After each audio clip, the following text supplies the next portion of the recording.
చిన్న మొక్కైనా కంటికి చాలా అందంగా కనబడుతుంటుంది. అలాంటి పచ్చదనంతో ఇంటి ముందు ఇంటిల్లిపాది ఉంటే, ఆ చెట్టు కింద ఆహ్లాదంగా ఉంటే మనిషికి ఎంత హాయిగా ఉంటుందో ఒక్కసారిగా ఊహించుకోవచ్చు.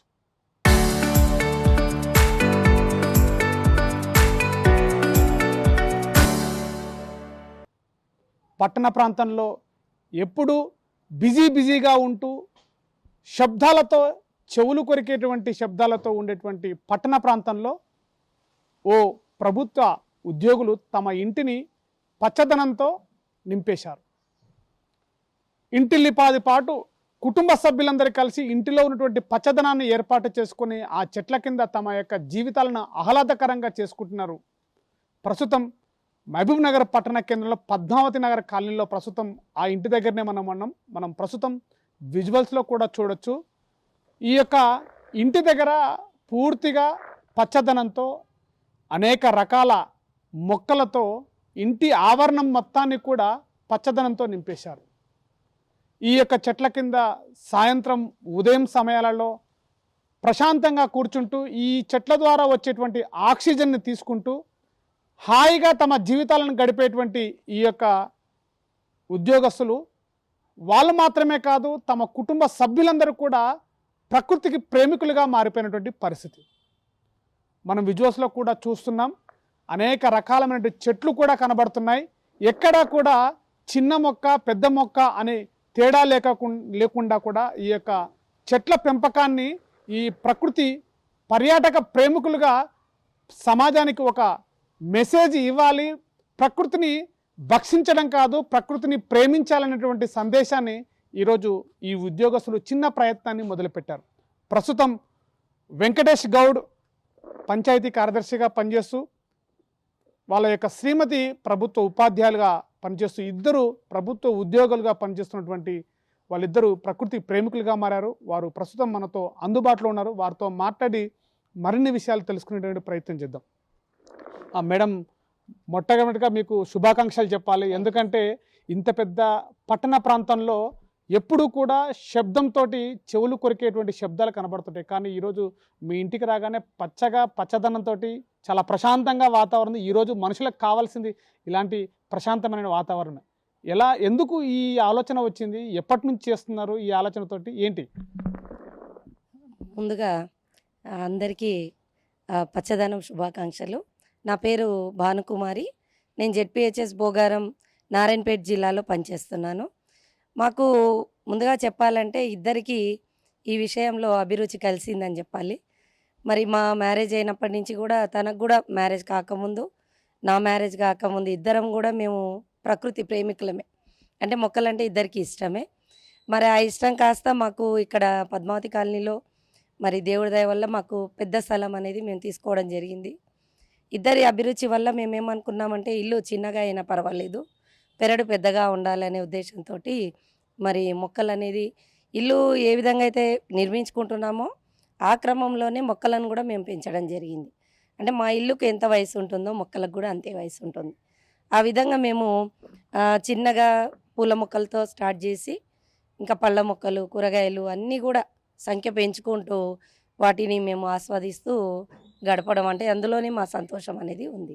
అంటే సహజంగా పల్లెటూర్లలో మొక్కలు కనబడుతుంటాయి, గ్రామాల్లో కనపడతాయి. కానీ పట్టణ ప్రాంతాల్లో ఈరోజు మొక్కలు అందులో ఇంటి దగ్గర మొక్కలు కనిపించడం చాలా అరుదుగా కనపడుతుంది. అసలు ఈ చెట్లకు ఎందుకు ఉద్దేశం ఏంటి? సమాజానికి ఏమైనా మెసేజ్ రావాలనుకుంటున్నారా? మార్పు రావాలనుకుంటున్నారా? ఏంది కోరుకుంటున్నారు? తప్పకుండా సరే. ఎందుకంటే ఇప్పుడు నేను కూడా సమాజంలో ఒక బాధ్యతాయుతమైన ఉద్యోగిని, ప్రభుత్వ ఉపాధ్యాయురాలిని. మరి నేను కూడా సమాజానికి ఎంతో కొంత ఉపయోగపడాలనే ఉద్దేశం ఒకటి. ఇప్పుడున్న పరిస్థితులలో నేను చూస్తే చాలా బాధ కలిగే విషయం ఏంటంటే, ప్రతి 100 మందిలో ఒక 40 మంది వరకు క్యాన్సర్ బాధితులుగా మిగిలిపోతున్నాం. మరి రానున్న రోజులలో ఇంటికొక క్యాన్సర్ పేషెంట్ ఉంటారని డాక్టర్స్ మనని హెచ్చరిస్తున్నారు.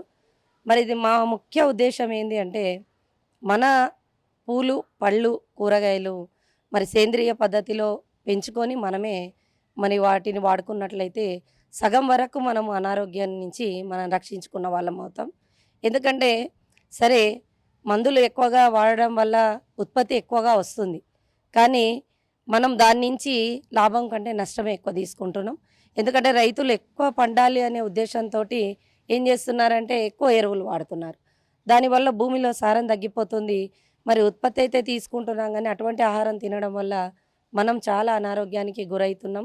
ఇంకా రానున్న రోజులలో ఇంకా అనారోగ్యాలకు గురై మన జీవిత ఆదాయం అంటే మన జీతాలలో 30% మనము ప్రభుత్వ అంటే ఆసుపత్రులకే ఎక్కువ ఖర్చు పెట్టే అవసరం ఉంది. దాన్ని నిరోధించాలనే ఒక ముఖ్య ఉద్దేశంతో మరి మా పెద్దబాబు కొంచెం చిన్నప్పటి నుంచి ఆస్తమా పేషెంట్ ఉండే, అంటే వాడికి అది పుట్టుకతో వచ్చింది. మరి నేను గమనించింది ఏంటంటే వాడు ఎలాగైతే ఈ చెట్ల మధ్యలో పెరుగుతూ వచ్చిండో, ఈ ఆహారాన్ని మేము ఏ విధంగా అయితే మా బాబుకు అందించినామో వాడికి ఇమ్యూనిటీ అనేది బాగా పెరిగింది. నేను సమాజానికి చెప్పేది ఏంటి అంటే, మనము ప్రకృతి సిద్ధంగా పండించిన ఆహారాన్ని తీసుకోవడం వల్ల చాలా రోగాల బారి నుంచి కాపాడుకోగలుగుతాం.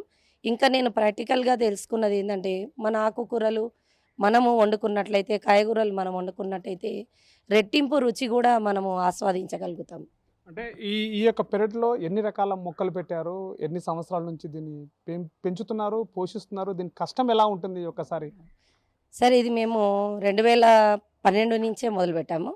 మా ఇల్లు ఎప్పుడైతే కంప్లీట్ అయ్యిందో అప్పటి నుంచే ఈ మొక్కలు పెంచడం స్టార్ట్ చేసినాం. మరి మా ఇంట్లో అయితే దాదాపు ఇప్పుడు 650 మొక్కల వరకు ఉన్నాయి. ఇంకా మా ఇద్దరి ఉద్దేశం ఏంది అంటే, వీటిని 1000 మొక్కలుగా పెంచాలనేది మా టార్గెట్. ఇంకా ప్రతి మొక్క కూడా అంటే అన్ని రకాల మొక్కలు ఉన్నాయి సార్.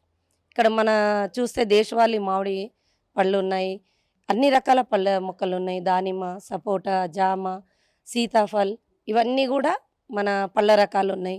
కూరగాయలు కూడా దాదాపుగా నేను మరి మీరు చూసినట్టయితే పసుపు, అల్లం, వాటిని కూడా నేను ఇంట్లోనే పండించుకోవడం జరుగుతుంది. పసుపు కూడా మనము ఇప్పటివరకు అయితే మేము ప్రతి ఇయర్ ఒక 2 కేజీల వరకు పసుపుని తీసుకుంటాం, అంటే హార్వెస్ట్ చేస్తున్నాము. అది ఒక్కసారి మనము నాటుకుంటే చాలా ఇయర్స్ అదే నీళ్ళలో నుంచి వస్తుంది.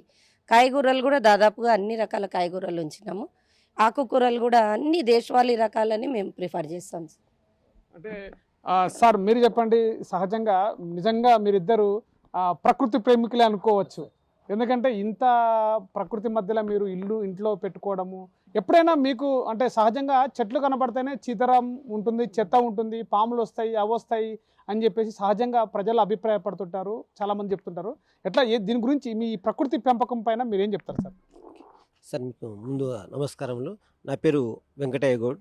నేను గ్రేడ్ 1 పంచాయత్ సెక్రటరీ విధులు నిర్వహిస్తున్నాను. ప్రస్తుతం ఇప్పుడు రంగారెడ్డి జిల్లా తాళగూడ అనే గ్రామ పంచాయతీ నందిగా మండలం పనిచేస్తున్నాను. నేను ఎక్కడ ఉన్నాను కూడా ఈ పచ్చదనానికి, పరిశుభ్రతకు చాలా పెద్దపీఠం. గ్రామాలు గాంధీజీ కలలు కన్నా గ్రామ స్వరాజ్యం ఏ విధంగా ఉన్నదో, గ్రామాలు అభివృద్ధి చెందుతూనే, పట్టుకొమ్మలు ఉంటేనే దేశం బాగుపడుతున్న ఆలోచన. ఆ దృష్టిలో పెట్టుకొని నేను మా ఇంటి నుంచే, అంటే గవర్నమెంట్ ప్రవేశపెట్టక ముందు నుంచి మా ఇంట్లో స్టార్ట్ చేయడం జరిగింది. ఇప్పుడు ఒక 650 మొక్కలు, అంటే దాదాపుగా మేము 14 సంవత్సరాల నుంచి కష్టపడితే 650 మొక్కల దగ్గర తీసుకొచ్చినాం. దీన్ని it is a not a joke. అంటే మనిషి కష్టపడితే, మనిషి అనేది సక్సెస్ చేయాలనుకుంటే తనకు ఆలోచనలు, విధానం లోపల రూపుమాపు, కోరిక పుడితేనే మనం ఏ విధంగా చేయాలన్న ఆలోచనతో ఒక 650 మొక్కలు ఏర్పాటు చేసినాము. రిమైనింగ్ 1000 మొక్కలు చేయడానికి నేను మా మేడం ఒక మంచి ప్రణాళిక ఏర్పాటు చేసుకున్నాం. షార్ట్ పీరియడ్ లోపల మీకు అందరికీ ప్రెస్ వాళ్ళు, అంటే మేము చేసే చిన్న కార్యక్రమాన్ని కూడా దీన్ని చాలా విజువల్స్ ద్వారా పబ్లిక్ అందరికీ మోటివేషన్ చేసి చెప్పడం వలన వాళ్ళు కూడా ఒక సమాజంలో కొంచెం మార్పు రావాలి అనే ఆలోచన. చూడండి, మనం ఎక్కడో అనేది కాదు, మన ఇంటి దగ్గరనే. ఇప్పుడు మహంనారు పద్మావతి కాలనీలో చాలామంది ఇండ్లు, అంటే ఇంటిపై ఇల్లు మళ్ళీ మళ్ళీ వేయడం జరుగుతుంది. అప్సెట్ కానీ ఇట్లా మొక్కలు పెట్టుకోవాలంటే లేదు. ఈ యొక్క కాలం లోపల మా ఇంటి దగ్గర వస్తే స్వచ్ఛమైన గాలి మీరు చూస్తున్నారు. ఇక్కడ విజువల్స్లో తొలుత ప్రతి ఇంటికి బోర్డ్స్ మా ఇల్లే నందనవనం అని చెప్పి ఏర్పాటు చేసి వచ్చిన వాళ్ళకి అందరికీ మొక్కలు ఇవ్వడం, ఆ తర్వాత ఒక గ్రీన్ కలర్ టవాల్ ఇచ్చేసి స్పెషల్గా చెప్పడం జరుగుతుంది. ఎందుకంటే ఈ సమాజంలో మేము ఒక మానవ జన్మ పుట్టడం జరిగింది కాబట్టి, మేము ఈ జన్మలో పుట్టిన తర్వాత మేము కూడా కొద్దిగా కోరిక వాళ్ళకందరికీ చెప్పి మేము మనస్ఫూర్తిగా ఉండాలని చెప్పేసి సమాజంలో కొంత మార్పు రావాలి. ఇప్పుడు చూడండి, ఢిల్లీలో ఆక్సిజన్ లేక అందరు చాలామంది బాధపడుతున్నాం. అటువంటి సమాజంలో అట్లా రాకుండానే ప్రతి ఒక్కరు పెట్టాలని చెప్పి రాష్ట్ర ప్రభుత్వం కూడా చాలా నర్సరీ పెడుతున్నాం. కానీ పబ్లిక్ దీన్ని బాగా మోటివేషన్ చేసి వనమహోత్సవం కార్యక్రమం మేము బాగు చేయాలని చెప్పేసి ఆలోచనతో ఈ యొక్క మొక్కలు నాటడం, ప్రజలు కూడా మొక్కలు నాటి మంచిగా స్వచ్ఛమైన గాలి తీసుకోవాలని చెప్పేసి మా ఆలోచన సార్. ఇది ఈ యొక్క కుటుంబం చెప్తున్నటువంటి విషయాలు చూస్తున్నాం కదా. చాలామంది పర్యావరణాన్ని కాపాడాలని చెప్తుంటారే తప్ప అలాంటి వ్యక్తులు చాలామంది కనపడుతుంటారు. కానీ ఆ మాటలని అమల్లోకి తేవడం చాలామంది తక్కువగా అరుదుగా కనబడుతుంటారు. సుమారుగా ఇంటి ఆవరణంలోనే 600కు పైగా మొక్కలు ఇప్పటికి నాటారు. 12 సంవత్సరాల నుంచి కూడా కృషి చేస్తే ఈరోజు ఒక చెట్టు ఒక మొక్క ఎంత ఎత్తుకు ఎదిగితే దాని కింద కూర్చుంటే దాని కింద ఆ యొక్క ఆక్సిజన్ తీసుకుంటే శరీరానికి ఎంత ఆహ్లాదకరంగా ఉందో ఈ యొక్క దంపతులు చెప్తున్నటువంటి పరిస్థితి. స్వయంగా తన ఇంటికి కావాల్సినటువంటి అల్లం పసుపు కూడా తన యొక్క పెరడులోనే పోషించుకుంటున్నాం. ఈరోజు పట్టణ ప్రాంతంలో ఉన్నటువంటి ప్రజలందరూ కూడా ఒక్కసారి తన ఇల్లును పచ్చదనంగా మార్చుకుంటే, పర్యావరణం మధ్యలో ఉంటే అనేక రోగాలు రాకుండా తమ యొక్క శరీరాన్ని తామే స్వయంగా కాపాడుకునేటువంటి పరిస్థితి ఉంటుందని చెప్పేసి కూడా ఈరోజు ఒక చిన్న మెసేజ్ ఈ యొక్క దంపతులు చేసినటువంటి ప్రయత్నం కూడా అందరూ సమాజం పాటించాలని చెప్పేసి కూడా ఆ దంపతులు కోరుతున్నటువంటి పరిస్థితి. కెమెరా పర్సన్ నర్సింగ్తో శివాజీ, RTV, మహబూబ్ నగర్ జిల్లా.